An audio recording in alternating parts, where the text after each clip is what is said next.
Hello, and thank you for joining us today for this webinar, Late Phase Biologics Development, Embracing Risks for Competitive Advantage, which is brought to you by Scrip and sponsored by Thermo Fisher Scientific. My name is Andrew Warmington.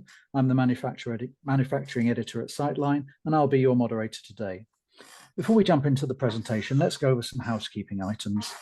First, if at any time you're having technical difficulties, click on the Test Your Connection button, and this will take you to a connection checker and FAQs page. If you're experiencing any technical issues, there is also a Chat Now function to contact the support team for assistance. If you want to enlarge the presentation, just click the Maximize icon or drag the lower right-hand corner of the presentation window to enlarge it. There will be Q&A at the end of the presentation, so if you have questions, we want to hear from you. To ask our presenters a question, simply type it into the question window on the bottom of your screen and then hit Submit. We'll be answering as many questions as possible during the Q&A session, and if there are any extras, we'll try to answer you after the webinar via email. We'll also be conducting a short exit poll at the completion of today's webinar, so please stay around for 10 seconds after the end to complete it. Because we know you'll want to listen to this webinar again, today's session is being recorded and will be available to view on demand in about 48 hours' time. And now I'd like to introduce our speakers for today's session. First, Christy Eatman is the global subject matter expert for sterile drug products at Patheon, which is part of Thermo Fisher Scientific. Christy supports the global sales and business development teams in providing technical support, designing strategies, and supporting new business opportunities for the sterile manufacturing business. She has more than 14 years of experience in the pharmaceutical industry, with an emphasis on process engineering, product development, aseptic manufacturing, and filling. She has working knowledge of all phases from drug discovery to sterile product commercial manufacturing, with expertise in the formulation of small and large molecules. Previously, Christy supported the site at Greenville, North Carolina, as a senior principal scientist in the Pharmaceutical Development Services area. And Daniel Baskind is the global CMC lead for biologics at Thermo Fisher. In this role, he oversees process validation and CMC operations for commercial programs across Patheon's global biologic drug substance manufacturing network. Prior to his current role, Daniel held multiple leadership roles at Thermo Fisher Scientific, including upstream and downstream process development, technical strategy, and business development. His experience spans preclinical development through to commercial manufacturing across a wide variety of molecule classes. Before joining Thermo Fisher, Daniel worked in novel vaccine development at Novavax, with time spent in both process development and manufacturing operations. He received both his bachelor's and his master's degree at Cornell University. And with that, I'd like to hand things over. Christy and Daniel, the floor is yours. Thanks so much, and it's such a pleasure to have the opportunity to speak. Good morning, good afternoon, and good evening, wherever you may happen to be. Thank you so much for the kind introduction. My name is Dan Bask, and I am the Global CMC Lead for the Biologics Drug Substance Unit within Thermo Fisher Scientific. Looking forward to having the opportunity to talk to you a bit about late phase biologics development and how we view risk as an opportunity to create competitive advantage. I'll take you through some of those details as it relates to drug substance, and then we'll be handing that off to my colleague, Christy Eatman, who will talk about it from the perspective of steriles. So in terms of today's agenda, we're first going to talk about, what exactly do we mean by late stage development and what are some of the risks that occur in that space before we shift to focusing about some of the top risks and mitigations from a drug substance perspective, covering in kind for a drug product before talking about linking it into how we prepare for PPQ and commercialization. So jumping right in, let's talk about what we mean by late stage development. And really, these are the development activities undertaken to design the manufacturing process that's planned for licensure. So, if we take a really high level view of sort of the key clinical milestones, right, that might be lead selection before moving into your first in human trials or phase 1 trials. And then ultimately moving through phase 1, phase 2, phase 3 to the point that you're able to file for licensure and launch. We're really talking about, in the late stage space, it really incorporates everything from the end of phase 2 meeting where that phase 3 plan is identified through licensure. And a really key piece of this is ahead of your phase 3 manufacturing, taking commercial process development activities so that you're ensuring there are minor changes that occur between the filed process intended at the licensing point and that's used to produce your pivotal study clinical material during phase 3. So some of the design features that we think are important when we talk about late stage process development is one, that it's able to consistently achieve the required product quality and process performance. This is a really key component, right? That robustness and the ability to be similar from batch to batch is certainly an expectation from regulators, but it's also important just to reliable supply chain. On a similar note, it's ensuring that process is ready to be scaled to support whatever your commercial demand scenarios may be. And that may be different from year 1 versus year 5. And so thinking about, is this a scale up challenge where you're looking at moving into, increasingly large batch sizes and bioreactor sizes? Or is it a scale out challenge, right? Where you're thinking about running more batches per year to meet that commercial demand? And last but certainly not least is ensuring that process is ready for successful validation. And we'll get a little bit more into what we mean about that. But the intent is that the type of expectations for showing that a process is fully validated and ready for commercialization are certainly different than an early phase. And that ends up being a significant portion of the investment of time and energy that goes into late phase development. So let's cover what some of the types of risks that you might run into when you're doing late phase development. The reality is that as programs enter late phase, they increase both in scope and complexity, and risk is a fundamental part of that.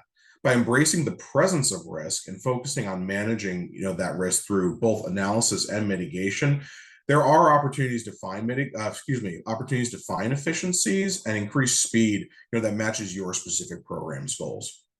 So the 3 areas of risk that we think about are technical risk, program risk, and business risk. So diving into each of these a little bit at this level, and we'll cover it more in the subsequent slides. When we talk about technical risk, thinking about how risk can be introduced but through the availability of appropriate technical expertise, ensuring that the specific needs for your program are met by the experts that are available to support it, as well as the facility and equipment capabilities, where the manufacturing is being done, but also from a process development perspective. Third is also the technology transfer process, the process of getting something that was created either in the research space, the discovery space, and moving it into a process development lab, or moving it from process development into manufacturing, or perhaps from manufacturing facility to manufacturing facility. There's lots of opportunities for things to be lost in translation or mismatched and inadvertently creating risk. There's also the specific needs and approaches required for process characterization and validation that can create an area of risk, and the suitability of the process to meet those needs, as well as ultimately the commercial process control strategy, right? When there are certain parameters that have been identified as critical for control, ensuring that your PCS puts you in a position to deliver consistency is a really important part of late phase development, and needs to be considered from a technical risk perspective. Now, when we talk about program risk, really there's 2 components that jump out. The first is your timeline requirements, in terms of understanding the specific milestones that are needed for your program, and is the scope that's required to get you there a match, as well as the regulatory strategy that your program is taking and supporting those requirements. Now, shifting to thinking about business risk, really the 2 pieces here are, what's your funding strategy, and does your drug development program align with the capital available to invest into either the development or manufacturing activities, and are you getting enough of details around the technical requirements in order to meet the milestones that need to be delivered on for your investors. There's also, the reality of asset development, where, if your intent is to move this asset either by spinning off or moving into sold off to another company, or to achieve partnership, what are those external parties looking for in terms of the state of technical development for that asset? Those are the type of risks that also need to be considered. So, the key takeaway here is, as you're looking at these areas of risk, it's really, really important that there's full transparency from both sides, meaning specifically the sponsor and the manufacturer, as well as with regulators, right? There needs to be a really considered and thoughtful approach in how that communication is done, and ensuring that risks are proactively flagged and that a strategy is developed, proactively as opposed to reactively. So with that as background, we'll jump into some of the top risks and some thoughts on how you can mitigate them effectively. So the first, it relates to process materials that may not be appropriate for late stage manufacturing. This is really just if you're in a situation where your commercial process is relying on materials that are either hard to procure, perhaps due to long lead time, maybe are highly variable because of the particular requirements of that material within your process, or could even potentially introduce safety risk. Specifically, a key consideration is things like animal-derived materials, which is certainly more complex to handle than those that are chemically synthesized and defined. So thinking about how to mitigate some of those challenges, the first point that jumps out is using platform materials. And what we mean by this is materials for which there's existing knowledge and successful practices that can be leveraged in order to use those materials for a new program. This is something that, your manufacturing group may have existing information, for example, on extractables and leachables approaches and how that's defined. Rather than having to, invent the wheel new every single time, having the opportunity to look at existing practices, puts you in a position not just to find efficiencies, but to, buy down risk as well. Second, you need to think about your supply chain strategy. In terms of ensuring that you have consistent supply and that you're not in a position where you're not able to finish a batch or complete a batch due to the absence of materials. Thinking about working with a partner that has existing agreements that can support that supply chain can be really helpful. But there also may be instances where you have a critical material for your specific process and then a new agreement's needed for those critical materials. So just thinking proactively about the type of materials and what's specifically required to keep them in a position of security and inventory is a key piece of this. Another strategy that some of our customers have used is dual sourcing, right? Where there are certain components that maybe are not as specialized to your process. And just to mitigate against supply chain interruption, there's an opportunity to have two parts that are considered synonymous within the process and ultimately validated as such as well. Now, in terms of addressing material variability, as was brought up before, there's really two components that I think are important to consider. The first being mitigating that through supplier quality. Especially with materials that are used in biologics processes, there is a significant, quality infrastructure that exists on the supplier side to ensure that what leaves their door and is pulled into, manufacturing for clinical material or commercial material does have appropriate quality standards. And in some instances, especially if you're looking at building out supply for a commercial program, you can discuss with your supplier your quality needs to ensure that that variability is appropriately tight. In instances where that may be challenging to control, taking on the understanding of that variability through process characterization activities can be really critical. And there's a long history of this approach where folks have done things like studied the ligand density on a resin, where it's, that has been shown to be a critical parameter. And using that as an opportunity to evaluate intake of materials to ensure that it's fit for purpose for your process can be really valuable as well for mitigating that risk. So now I'll move on to our second risk, which is gaps in process and product understanding. Now, this is a risk that comes up with some frequency for a variety of reasons. First, that it's actually very standard to see relatively lean approaches taken to early stage process development, really for two reasons. One, to accelerate, speed to clinic. That can be a really, really important perspective. One, in terms of moving your program along as quickly as possible, but it ends up being a very common, funding milestone as well. But the other part of this is that it may make sense to defer investment in products or process understanding until later stages when the path to commercialization is clearer. And so, for a variety of reasons, it's often to see that we just don't have that much to go on with things that have only developed, through those early stages. But there's also challenges that can emerge when it comes to intercompany knowledge management, right? Especially when you're acquiring an asset that started outside of your company. We often find that we've had customers that have maybe less information available than they had originally hoped. Um, and last but certainly not least, in terms of areas that justify this risk, there's frequently misunderstanding around accelerated designations, specifically in terms of appreciating what is required for whether it be fast track or orphan drug, in terms of reducing regulatory requirements. So, in terms of mitigating some of these pieces, I think it really starts with quality by design. And we think about this in two stages, right? Either prospective QBD or retrospective QBD. Now, when we talk about perspective, this is things that you can build in knowledge through platform approaches, right?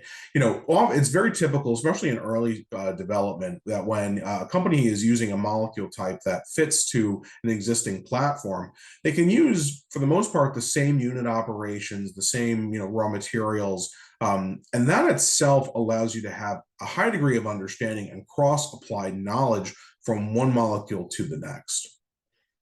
The other element of prospective QBD is doing early stage design of experiments. Now, DOE maybe 5 or 10 years ago would be something that was seen mostly as a tool to support process characterization. But in the modern era, the reality is that it's perhaps the most efficient way in some instances to develop process understanding and optimization, even in the earliest stages. That knowledge is directly leverageable as you move into the later stages as well, and may actually create some efficiencies and minimize the amount of time taken in those later stages, but sets a really solid bedrock for understanding the connection between your process parameters and the critical quality attributes necessary for your drug's efficacy. However, in instances where that information may not be readily available and you need to fill in the picture as you move to later stages, retrospective QBD is a totally appropriate approach. And really the bread and butter here is using high throughput process development. What we mean here is, the opportunity to map the space very quickly and in parallel. Some of the key equipment that we like to use for things like this are the Amber 250 for bioreactor upstream work, as well as the robocolumns and TCAN systems for automated liquid handling in the downstream space. This allows you to cover an enormous amount of space in a short period of time and can build out your knowledge base for your program very quickly. The third point I'll mention is making sure that you focus on early identification of critical quality attributes. A very common mistake is really, finally committing pen to paper about what the specific CQAs are for your molecule at the point that you're putting your filing together. The real thing that you want to make sure you avoid is finding new CQAs that require control after your phase 3 process has been defined, mostly because, one, it creates challenges in terms of commercialization approach, in terms of, finding retrospective information that would have been easier if it was in place. But even beyond that, it creates perhaps unnecessary risk as you move into your phase 3 clinical trials. If there's a critical quality attribute that needs to be tightly controlled and is not well understood, by the time that you're ready to start your phase 3 trials, it puts those trials at risk. And it's very challenging, given the scope and expense of those trials, to take that on the chin easily and move forward. So in terms of the third risk, let's talk about complex or non-robust manufacturing processes, right? So, when you're using a unique process, that's maybe less typical than what's usually seen in the manufacturing space. This could be because you have a molecule type that's different than what's standard, or perhaps because the process was developed in a research lab without manufacturability being the key point of focus. This introduces risk in a number of ways, right? Anytime that a process is more complex or has more manual operations, the risk for deviations and ultimately for batch failure in manufacturing is higher, without a doubt. And so, simplification could be a really important priority as you're moving into later phases. This also can create challenges with process transfer. When your process is more complex, that means it's more difficult to describe, right? And there might be tribal knowledge that made it effective with the unit that it started with, that are challenging as you transfer into another space. It also can create complexity with scaling. Right, just because something's able to run reliably at bench scale, where it has the opportunity for greater tender loving care compared to, what's achievable in a manufacturing environment, that certainly can be an area of risk as well, and that where you may have mismatches between what's achieved at scale versus what's on the bench. And lastly is having really considering that compliance with modern regulatory expectations is a really key part of moving things through commercialization. And when you're working with like legacy programs where perhaps there were less robust technologies that were totally appropriate for use 20 years ago because they represented the modern standard, today they may struggle to move through that same regulatory scrutiny. Some great examples from viral clearance are things like Triton 1 X100 detergent, which has moved to certain regulatory risks related to the environmental hazards. This is something that you'll have a challenge introducing into processes in Europe. Or virus filters, right? Where the type of control that goes into manufacturing those filters today vastly exceeds those from several decades ago. So when you think about mitigation approaches, one is really making sure that you identify high impact process improvements, right? This doesn't mean that all components of your process are equally important to focus on for optimization, but certainly replacing legacy materials in some instances is not a significant development exercise. Changing viral filters, yes, it may require additional viral clearance studies, but other than that is a relatively simple and straightforward development change that should not really pose any risk or introduce any need for clinical bridging. There's also, a need to focus on manufacturability through simplification, right? If this was something that, for example, used gradient elutions or used, a number of buffers that, upon second analysis, maybe could be reduced in terms of the number required, that simplification can pay major dividends in terms of reliable manufacturing in the commercial space.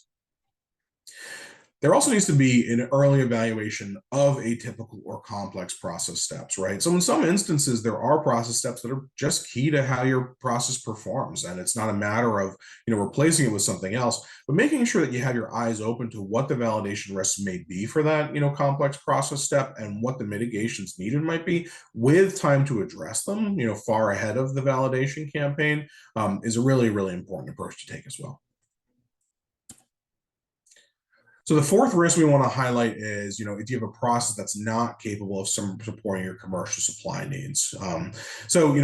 This is really about low output per batch. This could be related to perhaps due to low volumetric productivity, which could be things like, a low titer cell line in your bioreactor, or perhaps because your downstream yield, the amount recovered is relatively low compared to the amount of starting material. This also relates to scale out, right? So aside from just sort of the batch size that you're using, how many batches per year, is another key consideration. So how we mitigate this is one, thinking about making sure you have a high performing cell line in place. And this is something that's not just about titer, the amount of material produced per cell is obviously a very important consideration, but developing your cell line to deliver the required product quality for your materials, it's a really valuable resource, right? Rather than turning that into something that's being managed through process development in the bioreactor or in the downstream cascade, having a cell line that puts you in a position for success from the get-go is a really valuable approach to take. Also be considered in the purification unit operations that you're using. One of the ways that you can improve yield is by having fewer downstream steps, right? And especially with the availability of modern resins that allow you to either have completely custom affinity resins that bind to either a specific your specific product or to a specific impurity that needs to be removed, or by taking advantage of complex chemistries like mixed mode chromatography, you're able to have unique separations that sometimes can replace multiple steps and certainly allow you to have more precise control of selecting your product from the impurities and having higher yields within that unit operation. And the last approach is making sure that you align your scale with your commercial demand. This is something that needs to be considered, not only in terms of your batch size, right? Is this going to be a 500 liter reactor, a 2,000 liter, 5,000 liter, single-use bioreactor, or even into the stainless steel space, whether that be 10,000 or 20,000. But also being considered, the advantages of single-use bioreactors versus stainless steel. If you need to move to a 10,000 plus liters bioreactor, stainless steel might be the best choice for you, but the amount of capital investment and time that needs to go into setting up a facility to work with stainless steel should be a consideration, right? Especially balanced against using single-use bioreactors that are a bit more nimble, and where there's increasing volumes that that minimize that gap between single use and stainless steel. And the other piece of this is that batch cadence, right? If you're in a situation that you need to run 100 batches per year, that's going to be challenging to support with a single facility. So making sure that your batch sizes, support the variety of commercial demand scenarios that may come out, is something to really identify early and make sure that you're not looking at major changes in terms of batch size or style, at the 1 yard line as you're moving into commercialization. Next risk I'll highlight is the misalignment under accelerated regulatory designations. And so, we view this as a program risk, right? And, the reality is just that when you're working under those accelerated designations, you may decide to take an atypical CMC or validation approach, but those approaches can create difficult to anticipate gaps, right? So understanding which components of your CMC and validation program are must-haves versus nice-to-haves versus those that you may defer, as part of your licensing approach, it can be extremely product specific as well as facility specific. The other part is really just considering how you're communicating with regulators around the type of fast track the particular designation that you're using, and what you're able to use as far as communication pathways, is a really important part of managing that risk as well. So, in terms of approaches here, really it's about ensuring that there's really robust risk analysis taken on, to support that atypical CMC approach. So, making sure that as you're considering, okay, we're removing this part or we're adding this part in, or these, this is not an interbed dependency that we're using relative to the standard, thinking about that from a change management perspective and where it's introducing new risks and how they're mitigated, so ultimately you're presenting what continues to be a holistic and defensible CMC plan. And the second part of this is communication, right? Not just with the regulators, but with your manufacturing partner. Take advantage of those designation privileges. Often with those designations, there is an opportunity to communicate more frequently and to receive more contemporaneous responses from regulators to the type of inquiries that you have. Take the guessing game out of it, right?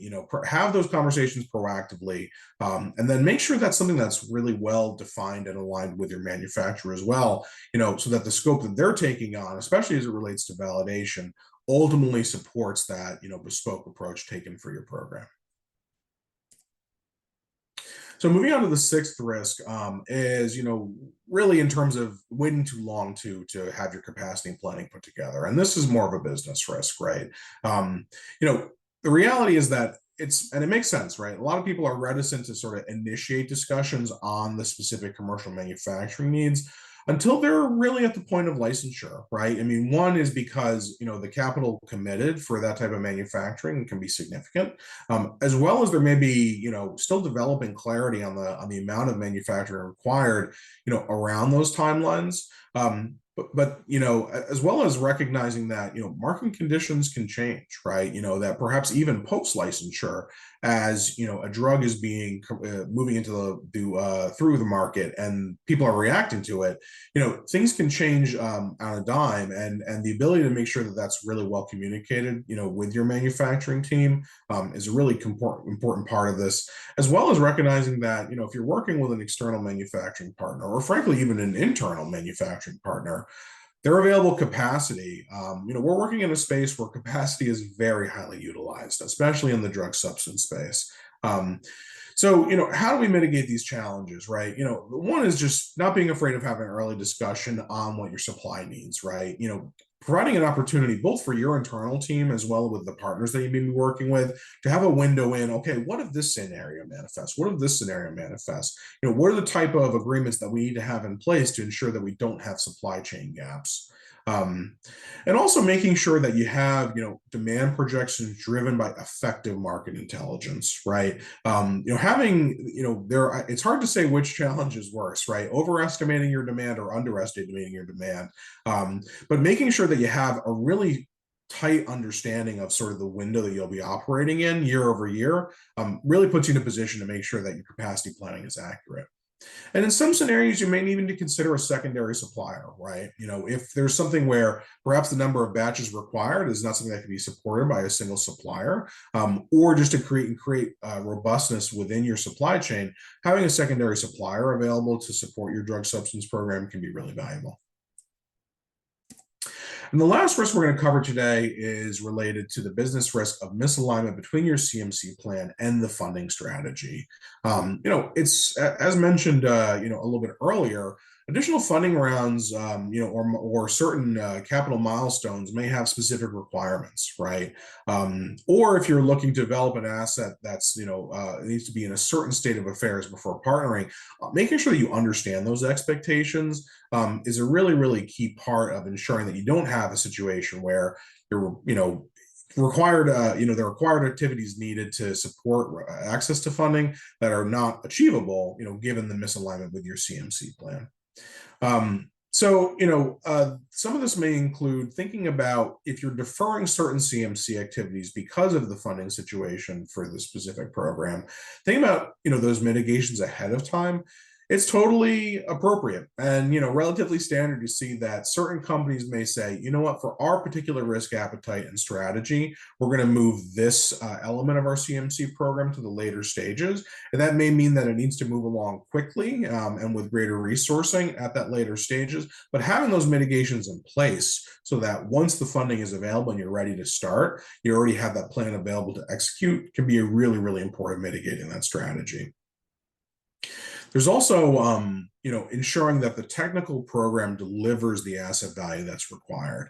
It may be that if you're working with a partner or an acquirer for a given asset, they may have specific expectations around, for example, protein characterization that may not be stringently required for the clinical program that you're running, but may introduce value to them. And making sure that there's, that you're clear on what that may need to be from a business perspective can be really important and have that fed into your technical program as part of the scope that's developed. So, in summary, when we think about the strategies to mitigate and embrace risk, the 6 points that I really want to highlight are leveraging platform materials and approaches so you can use, that existing knowledge and feed it into your new late phase program. Thinking about adequate supply chain planning and the multiple approaches that one can take for mitigating challenges there. Thinking about quality design, not just as a prospective approach, but retrospective in some instances when needed to fill in gaps in your process understanding, as well as thinking about building out a robust process and planning ahead for the scale out challenges that may emerge. You also need to think about deep diving into risk analysis and making sure that you're not trying to figure things out on the fly, making sure that that's a proactive approach taken, as well as proactivity in the communication, this being probably the most important part of any risk management, making sure that there's really close communication between the sponsor of the drug, as well as the regulatory bodies involved and the manufacturer supplying it. So with those pieces in mind, I wanted to bring up a case study we ran into not too long ago at Thermo Fisher, which really related to poor performance ahead of process performance qualification. And this was a mid-sized biotech company that had an FC fusion molecule. This was a process that they developed in-house and then transferred to us for phase 3 manufacturing with the intent to move quickly into PPQ, given their particular expectations around the commercialization pathway for their molecule. The challenge that we ran into is that transferred cell culture process showed significant variability at scale. And where this really created the issue is that the transferred downstream process was simply not able to support the wide range of outcomes from the bioreactor, specifically in terms of the output titer. And so this is something that we had a challenge to sort of flag early because it really wasn't until it was performed at scale that we saw this issue. As I mentioned before, this is a set of activities both from a PD perspective as well as a PC perspective were performed in-house by that customer. And the exacerbating situation was that this process was run with duplex bioreactors, meaning two bioreactors that were run in parallel into a single downstream train. So what do we do? Well, we realized that this was an issue that needed to be addressed to put us in a reasonable state of validation. And so, the team took on the goal of performing really rapid process characterization and optimization studies at Thermo Fisher using that high throughput process development equipment. Now, this is something that we had a long history of doing and understood, very well about its success in moving and scaling up to the manufacturing scale it was being executed at. And so, we decided to leverage in agreement with the client that long history of scale-up qualification. In some instances, it may be preferable to do scale-down model qualification before starting your PC activities. In this instance, it was decided it was a tolerable risk to perform that qualification in parallel. Beyond that, we used a very narrow design space for development that was evaluated to ensure that whatever solutions that might be identified through that experiment were easy to implement and didn't create risk to the filing. So we didn't consider things like changing the media composition, right? Or looking at a different set of feeds, right? We kept the materials the same and instead focused on parameters that were relatively easy to control and that weren't expected to be seen as much more than, tweaking optimization of the process. And, lo and behold, the team was impressively successful with this, right? That, because of that constrained approach and the focus on the type of risk that was going to be embraced in this particular strategy, those changes were successfully implemented as part of a PPQ program that completed its qualification successfully. Now, while this program was successful, and that is a reason to celebrate, I think it's an important takeaway from this is that there were a number of challenges here that, we will say we got lucky to some extent, right? We have phenomenal expertise, but luck was definitely a component of our success here as well. And if you really want to avoid these issues, thinking about probing the robustness of your process earlier on, right? Or even having, the opportunity to do more evaluation as part of the tech transfer program, right? Were there details around variability that weren't seen in small scale and that could have been better realized, if it were included as part of the tech transfer program? Those are all details that I think pulled earlier could have minimized, the risk here. So that is the end of what I wanted to cover from a drug substance perspective. I'll be handing it over to my colleague, Christy Eman, to talk about this through a drug product perspective. And certainly if you have any questions about this section of the presentation, feel free to pop those into the chat. We'll be happy to follow up afterwards. Christy? Thanks, Dan, for sharing risks and mitigations on drug substance. We'll switch now to drug product. And although drug product is much less complex than drug substance, especially for biologics, there still are some risks and some ways to mitigate those as we move into late phase. So typically for drug product of biologics, the process is pretty standard. It's what we call thaw, pool, filter, fill. So we receive drug substance frozen, typically at -70 degrees, sometimes at 5 degrees if there's stability information at 5. Then we would thaw the drug substance, typically statically. Sometimes at the commercial scale, we can have big kind of cryo vessels that we would use kind of an active jacketed thaw tank for that. But we do a thaw process, so thawing the drug substance from -70, bringing it up to 5 degrees C, so it's liquid. Then we would pool it. So there's typically multiple bags or bottles of drug substance. We'll pool it together into some sort of mixing vessel. Depending on the scale, we might use different vessels. And then we would filter it through the 0.22 sterile, redundant sterile filtration, and then fill it into vials, prefilled syringes, or cartridges. So for today, we're going to assume that that's the process we use as a thaw, pool, filter, fill, and that we're filling either into standard glass vials, syringes, or cartridges. And I think these risks would cover most of those, and we'll talk a little bit about this. So there's a few risks here. Many of them are technical when it comes to drug product as we move from early phase into late phase. So the first risk that I've identified is changes in presentation. So what I mean by this is that many times for biologics, specifically those that might be targeted for at-home use, the presentation changes from early to late phase. So by that, I mean that we would move from a vial to a syringe. And typically we fill into vials for early phase. There's a couple of reasons why. The first is that it's pretty quick, it's pretty cheap. In terms of the components, a vial is certainly much cheaper than a pre-filled syringe. So that's pretty much the quickest and easiest way to get into the clinic. Additionally, sometimes in early phase, we don't understand the dose, maybe don't understand the frequency, we're looking for all those things as part of those clinical trials. So once we do understand the dose and the concentration we need to be at and the route of administration, we can, settle on the presentation. So that is a risk because we need to maybe at some point look again at stability. So typically if we're moving from say a vial to a syringe and moving maybe from IV to subcutaneous administration, we'll have a concentration adjustment. So the concentration will most likely go up. Typically in early phase, we work at concentrations, depending on the molecule, but in the 10 to 50 mg per mil range.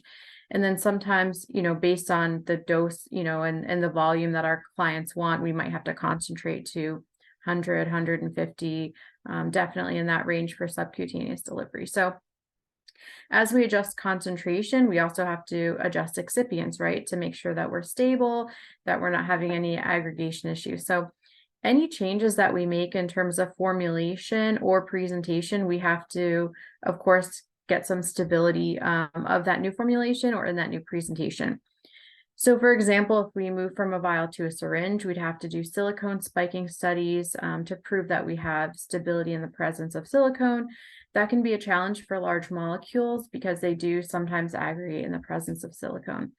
And all pre-filled syringes are siliconed to some degree. There's different ways to siliconize those syringes, like spraying on silicone, baking on silicone, but it's still part of that contact material. So we need to make sure that we test the stability. Also, syringes will have like a tungsten rod that makes the bore for the needle. So we have to do tungsten spike as well. So those are the kind of risks that we may have as we're moving from early phase where it's pretty simple, standard type 1 glass, Fluorotec coated stoppers. The Fluorotec coated stopper should remain even with a syringe. But anytime we change formulation, we need to start over again when it comes to stability. And stability for drug product can be a bit different than drug substance because we're filling a much smaller volume. So we have a much larger kind of volume to surface area of that container. And we're performing another process on it, right? So we may be going through a freeze thaw.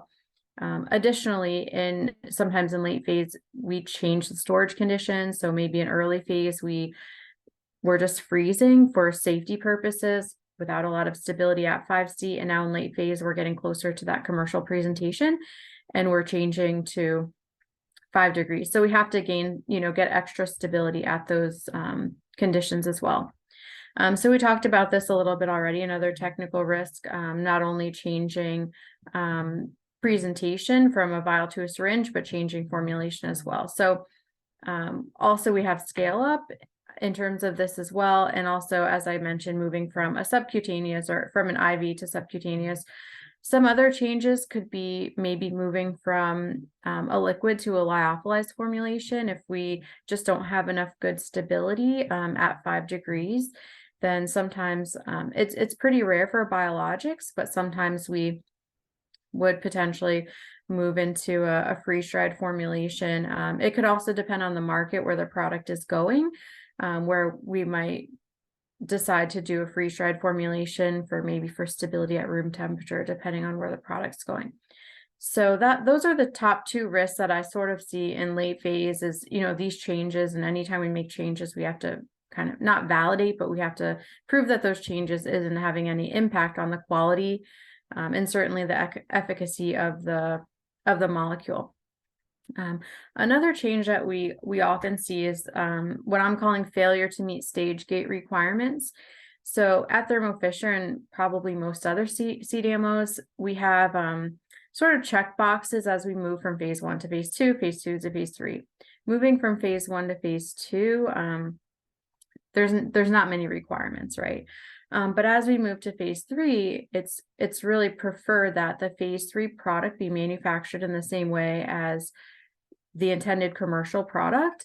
And then we also have some other things that we need to do as part of phase 3. So things like method validation of analytical methods. We want to make sure those methods are validated to, commercial standards.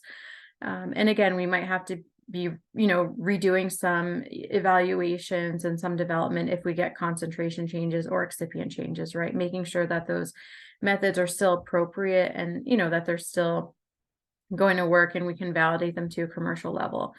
The big thing that I point out here is filter validation. Filter validation takes a lot of material, which we'll talk about next, but our requirement is that we do part of the filter validation. So microbial retention, all in the intended filter. So we need to understand what filter we're going to use for commercialization. For biologics, I haven't seen many that don't go with a PVDF filter membrane.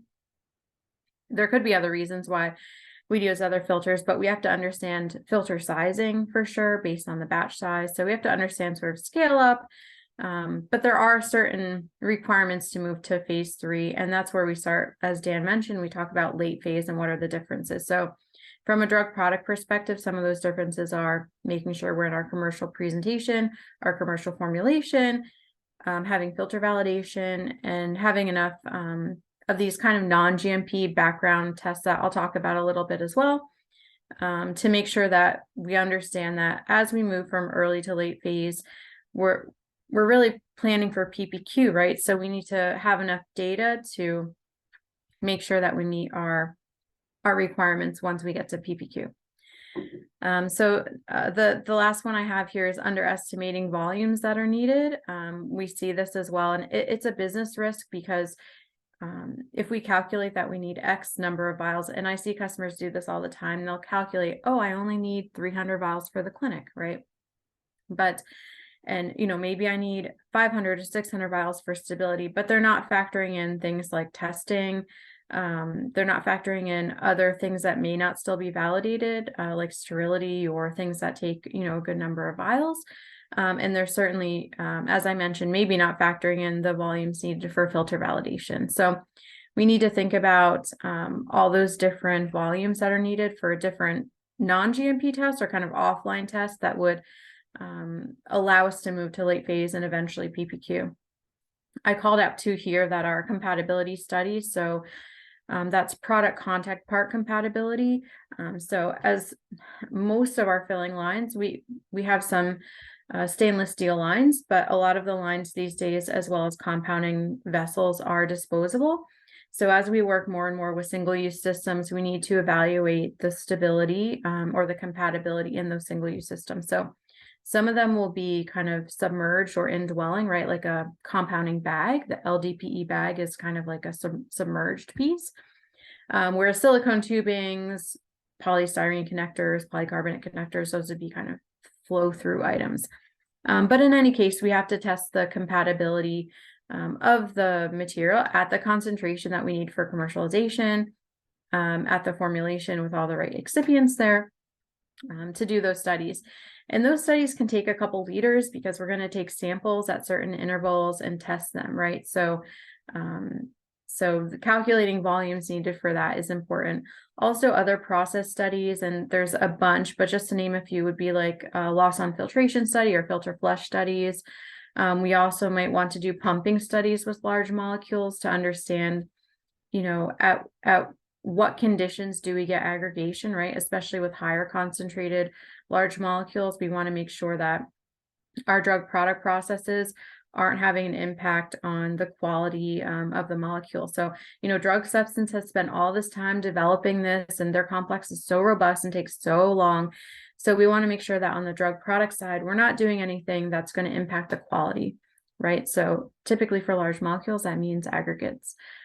So pumping studies to kind of process again, kind of create a worst case scenario, mixing studies, maybe things like that. So we would do those studies kind of offline in a non-GMP environment. We could use potentially non-GMP material or maybe pilot material, but it just has to go into the planning of the late phase. If there are formulation changes or process changes made, upstream at the drug substance side, and they run a pilot batch, then we can use that pilot batch to do some of these studies. So again, it brings the importance of transparency, communication, and planning to make sure that we meet all these stage gates, that we have enough volume, and that we're preparing for all the requirements for late stage. Check off all those boxes, or do we have compatibility in the components? Do we have compatibility with contact materials? Do we have all of our methods validated? So just check off all those boxes to prepare for late stage. Again, this isn't an exhaustive list, just a kind of a list that I came up with based on what I see in dealing with programs and also with customers that are moving from early to late phase. So how do we mitigate? We talked a little bit about how to mitigate through planning. Again, as Dan mentioned, transparency between CDMO and client is very, very important. Having those technical area to technical area discussions, right? Planning every aspect and making sure that we have all the data, because sometimes, as Dan mentioned as well, like assets may be moved around from company to company, and it's always important that the data accompanies that transition, right? So we want to have transparent communication, but also transparent sharing of learnings. We want to eliminate tribal knowledge, right? So again, along with that transparency is the integration between drug substance and drug product. And of course, not every drug substance or drug product is filled within the same company. We understand that, in Thermo Fisher, we can do both, at least for mammalian cell derived biologics. So, if a biologic or any API or drug substance comes from another vendor, we need to make sure that we understand the timings, we understand how it's going to come. So whether we have, an overarching project manager that covers all that, or it's PM to PM of one group discussion, or, PM from our clients to PM of our teams, we need to kind of make sure that the timelines coincide and that they make sense. So we need to be prepared when it comes to timeline, and having, one source is obviously the easiest way to do that. But if that's not possible, there's other ways to make sure that we understand the timings.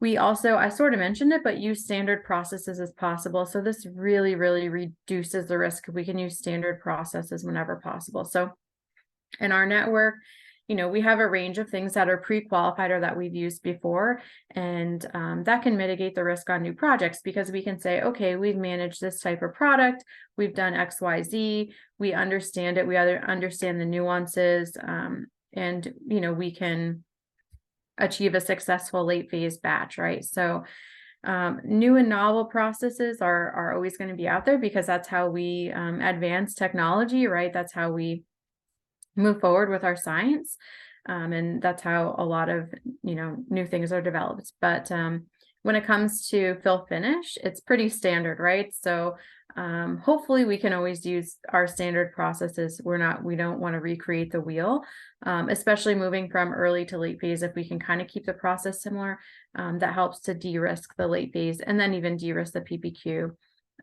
And some of these processes do very well scaling up, so it mitigates the risk of moving to late stage even further. I talked a little bit about this, but leverage key learnings. So if you're working with a CDMO, the likelihood that we have managed a product similar is high.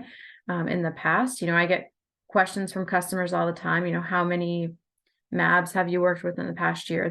It's too many to count, right? How many oligos have you worked with? Well, maybe not as many, but still, several. So we can utilize our learnings. Of course, we can't transfer knowledge from one product to another in terms of studies, but we can use our knowledge based on what we've seen in the past, what's worked for us. And then, that hopefully reduces the risk. Also, when we get to the FMEA stage, if we have, we don't have sort of platform processes as drug substance does, but we have standard processes. So when we get to the FMEA approach, we can say, oh, we've run this process before. Here's the risk that we identified. Here's how we mitigated, and it worked well, and we're going to use that for your program. So always important to leverage other programs, but also leverage learnings in early phase, right? Because as we're making early phase batches, we're getting to know the molecule a little bit, getting to understand, any parameters that we need to use specific to that program. So leverage learnings from early phase and from other similar processes. And that kind of feeds into keeping really good records in early phase. So this is particularly important if assets change hands from one company to another. We typically try to create documents that capture everything so that if there's a long pause between early and late phase, or if the asset gets moved from, one company to another, we understand what we've done in the past.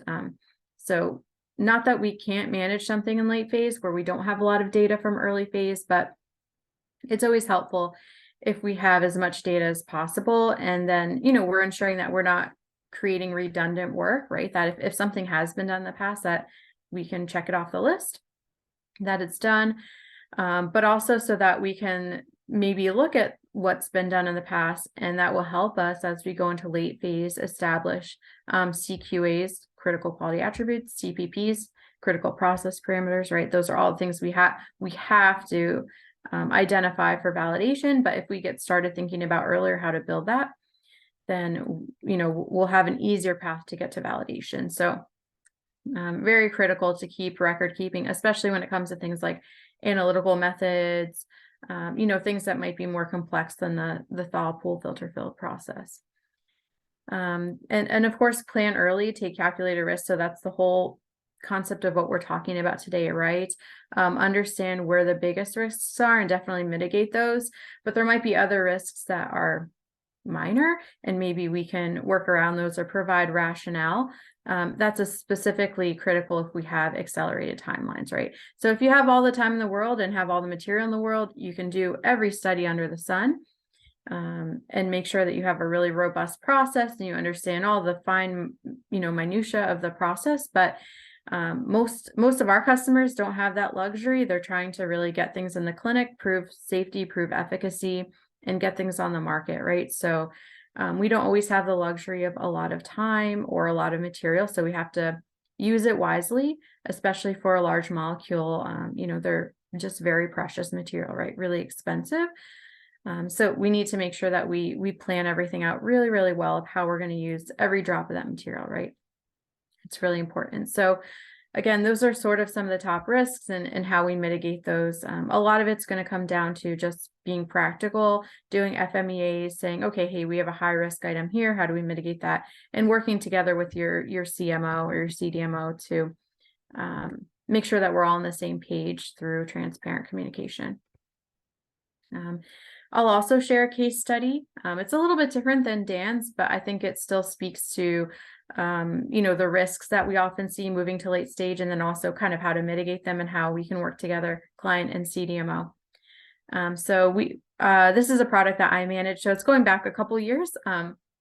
But we had a client that was kind of a small biotech company. They had an orphan drug.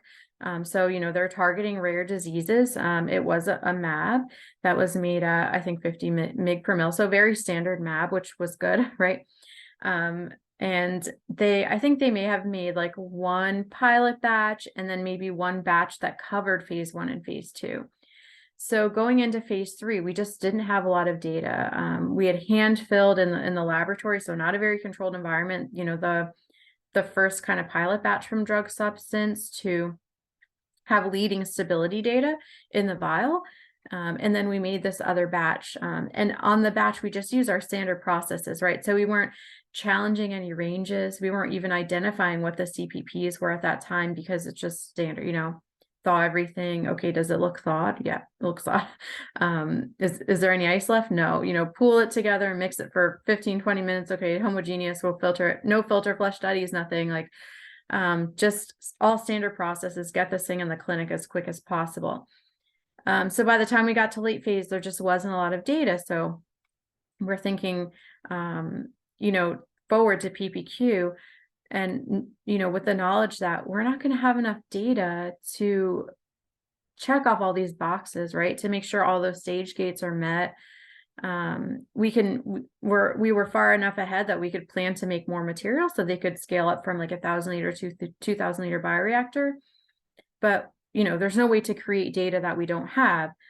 So we thought, well, if we run the phase 3 batch,